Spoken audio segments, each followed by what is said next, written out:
Chandigarh news express में आप सभी का स्वागत है और अब खबरें विस्तार से। कोरोना की बढ़ती संख्या को लेकर सेकेंड इनिंग के चेयरमैन आर.के. गर्ग ने शहर में वीकेंड कर्फ्यू को अति आवश्यक बता दिया है और उन्होंने कहा है कि प्रशासन जल्द और सख्त कदम उठाए क्योंकि शहर में लगातार स्थिति भयावह होती जा रही है। गर्ग ने प्रशासन से कहा है कि कोरोना काल में बुजुर्गों का भी विशेष ध्यान रखा जाए। वहीं गर्ग का मानना है कि कर्फ्यू से निश्चित ही व्यापारियों को नुकसान होगा, लेकिन जान है तभी जहान है। वहीं इसके ठीक विपरीत व्यापारियों ने प्रशासन से मांग की है कि शहर में कर्फ्यू बिल्कुल ना लगाएं, क्योंकि कोरोना और कर्फ्यू के कारण व्यापार पूरी तरह से चौपट हो गया है। तो देखें सेकेंड इनिंग के चेयरमैन आर.के. गर्ग ने बातचीत में क्या कहा और क्या खुलासे किए। कोरोना की जो बीमारी है वो ट्राई सिटी में सबकी साझी बीमारी है जी प्रशासन ने अच्छा कदम उठाया कि उनको सलाह मांगी है उनसे, जी लेकिन अगर वो उसके लिए नहीं मानते हैं तो मुझे ऐसा लगता है कि इनको एक ट्राई सिटी की एक डेवलपमेंट अथॉरिटी बनानी चाहिए। इस टाइप की जो चीज़ है कि उन्होंने कंबाइंड एक एफर्ट करना चाहिए, लेकिन अगर वो नहीं मानते हैं तो यूटी का जो प्रशासन है वो अपने आप में निर्णय लेने के लिए समर्थित है और उसको पूरी पावर है। और हमारे यहाँ पे जो प्रशासक हैं वो पंजाब के गवर्नर भी हैं, तो उनको पूरा हक है कि शहर के बारे में वो पूरा एक निर्णय लें और उसको बचाने की कोशिश करें। और अगर पंजाब और हरियाणा सरकार इसमें सहयोग नहीं करती हैं, ये दुर्भाग्यपूर्ण होगा, लेकिन हमारा प्रशासन उसके लिए पूरा हमारे कल्याण के लिए सक्षम है और उनको इसके लिए पूरा निर्णय लेना चाहिए और इस चीज़ के बारे में कोई भी अनगहली करने का कोई मतलब ही नहीं है। अगर यूटी प्रशासन को पंजाब ने मना कर ही दिया है तो क्यों ना चंडीगढ़ में स्पेसिफिक सिर्फ चंडीगढ़ में पूरी सख्ती से ये कर्फ्यू को लागू करें और एंट्री बंद कर दें और लोगों को जाना भी मना कर दें 2 दिन के लिए।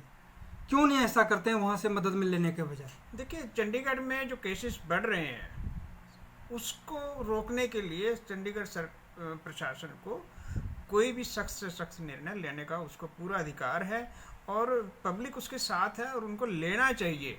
और किसी तरह की कोई भी एंट्री और कोई भी बाहर निकलना या किसी का अंदर आना वो सब बंद करना चाहिए। उसमें पंजाब सरकार या हरियाणा सरकार का कोई यहाँ कोई सरकारों की मतलब नहीं है, यहाँ पे कोई अधिकारों की बात नहीं हो रही है। यहाँ पे एक बीमारी के साथ लड़ाई है हमारी, जिस लड़ाई में सबको मिलकर सहयोग करना चाहिए, उसमें पंजाब हरियाणा भी शामिल है। ये बात तो मैंने मान लिया कि पंजाब सरकार को सहयोग करने की ज़रूरत थी, करना भी चाहिए, नहीं हुआ।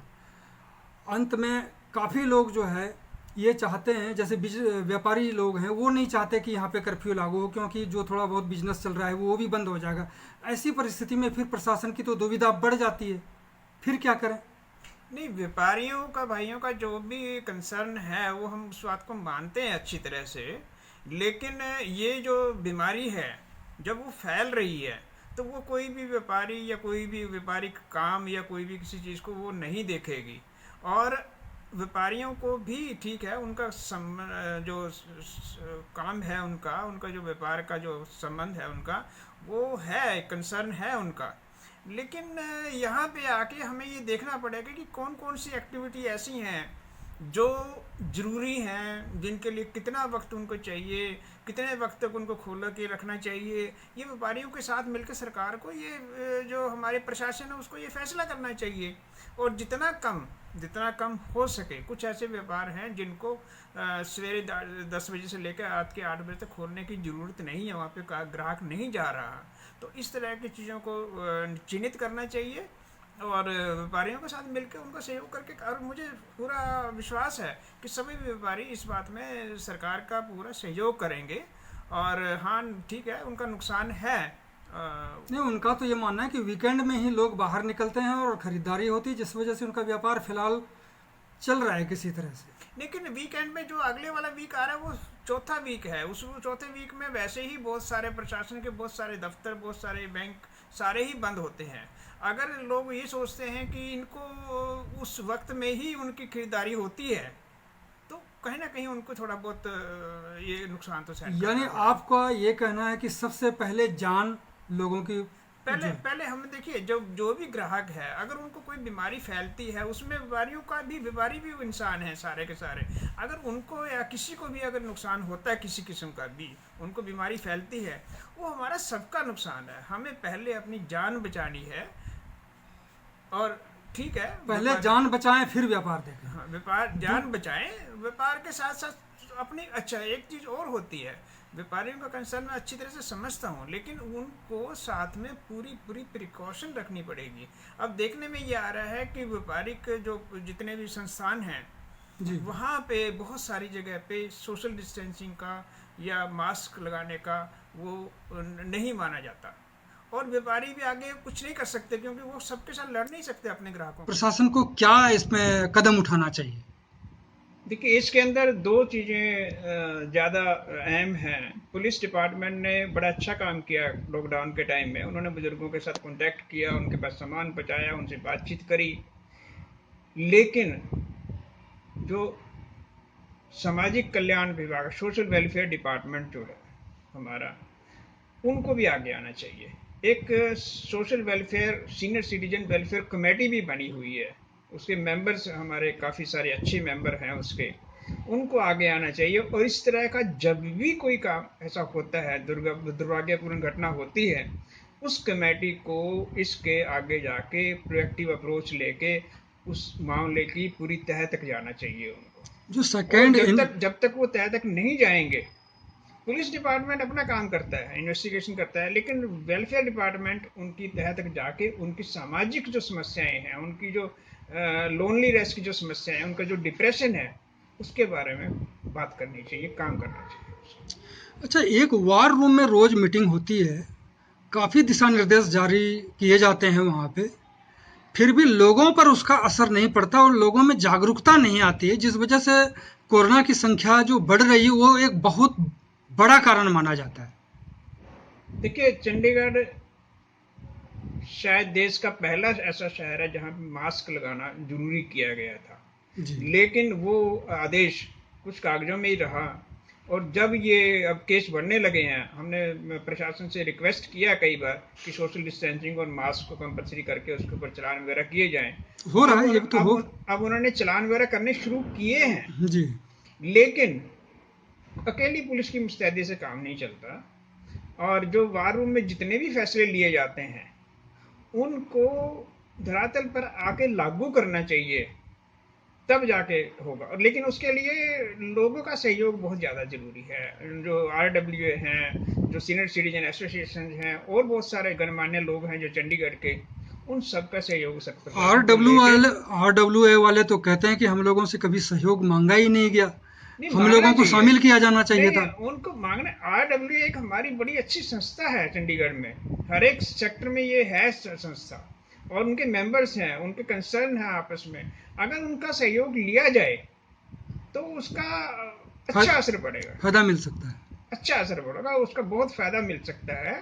और ये सब लोग धरातल पे आके, ग्राउंड लेवल पे आके ये लोग रहते हैं वहाँ पे, वो खुद लोगों के बीच में रहते हैं, तो इसलिए इनको साथ में लेना बहुत अच्छा कदम होगा, और प्रशासन को सहयोग भी मिलेगा इससे। जैसे कोरोना के कारण बुजुर्गों पर सबसे बड़ा खतरा मानते हैं कि कोरोना का जो खतरा है बुजुर्गों पे ज़्यादा है, तो ऐसे में जो आपकी संस्था है सेकेंड इनिंग, इसको लेकर के क्या प्रयास है आपके सेकेंड इनिंग का? देखिए, हमारा जो पूरे इस पीरियड के अंदर, कर्फ्यू के दौरान पूरे पीरियड में हमारा प्रयास ये रहा है कि हम ज़्यादा से ज़्यादा बुजुर्ग लोगों से बातचीत करें, उनकी समस्याओं को उठाएं, प्रशासन तक पहुंचाएं।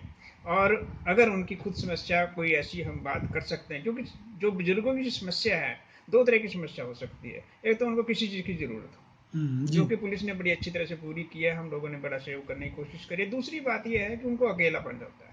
अकेलापन वही हो सकता है कि हमने ये कोशिश करी है कि हर रोज कुछ बुजुर्गों से बातचीत की जाए, उनको बात को सुना जाए, मैसेज दिया जाए उनको, ताकि जो उनकी समस्या सिर्फ बात करने से ही हल हो जाती है।